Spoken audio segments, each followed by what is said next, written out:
Tenang, tenang. Tenang, tenang. Mana pelakunya? Nggak ada. Pelakunya mana? Pelakunya mana? Di belakang nggak?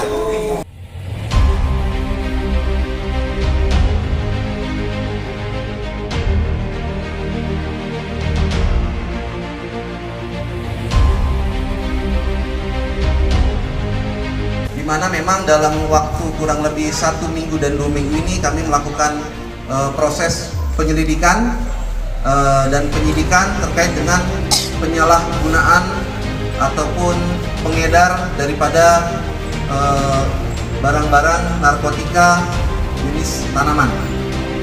Selain itu juga kami akan melakukan press release terkait dengan penangkapan perkara pencabulan ataupun percobaan pencabul yang dilakukan oleh orang tua terhadap anaknya. Di mana memang kasus pencabulan ini sudah sangat viral karena sudah turun dari Komisi Perlindungan Anak dan Perempuan KPAI, itu pimpinannya adalah Kak Seto yang ada di Jakarta. Jadi memang hal-hal seperti ini akan kami edukasikan bagaimana bahayanya narkoba, bagaimana merugikan masyarakat luas. Kemudian peran terkait dengan pencabulan, bagaimana peran serta masyarakat dan orang tua khususnya dalam mengawasi anak, karena anak ini adalah aset daripada masa depan kita. Jangan sampai anak-anak ini, khususnya anak-anak kita, merasa terintimidasi ataupun melakukan perbuatan-perbuatan yang dapat merugikan dirinya sendiri. Hal tersebut akan berdampak terhadap psikologisnya ke depan. Akan menjadi apakah anak? Oleh karena itu, sebagai aset masa depan kita dukung anak dengan edukasi, dengan bimbingan, sehingga anak ini akan menjadi berguna bagi keluarganya, terutama bangsa dan negara.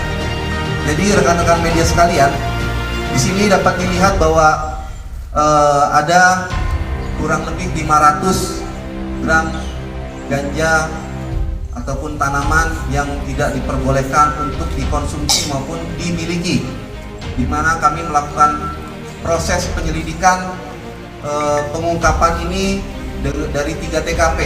Yang pertama adalah di Kecamatan Pangururan, kedua pengembangan yaitu di Kecamatan Cianjur Mula-Mula, dan yang terakhir adalah kembali ke Kecamatan Pangururan. Mengapa kami melakukan proses penegakan hukum?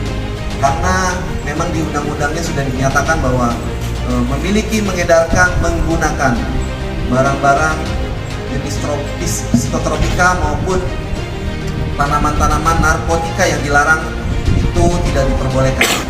Oleh karena itu, kami sebagai aparatur penegak hukum bersama dengan Pak Bung dari Kodim, kemudian dari Polda, kemudian ada rekan kami dari pihak kejaksaan juga sudah hadir. Tentu kita bersepakat dan bersama-sama untuk memberantas peredaran gelap narkotika dan psikotropika yang ada di Kabupaten Samosir. Di sini dapat dilihat barang buktinya ada ganja dalam 2 kantong plastik, di mana kantong plastik ini merupakan alat bukti dari pengedar. Kemudian sebelumnya kami melakukan pengungkapan dari pengguna. Jadi pengguna kemudian masuk ke pengguna, kemudian terakhir adalah pengedar. Di mana barang ini memang barang berasal dari luar Samosir. Jadi bukan dari Samosir sebelumnya.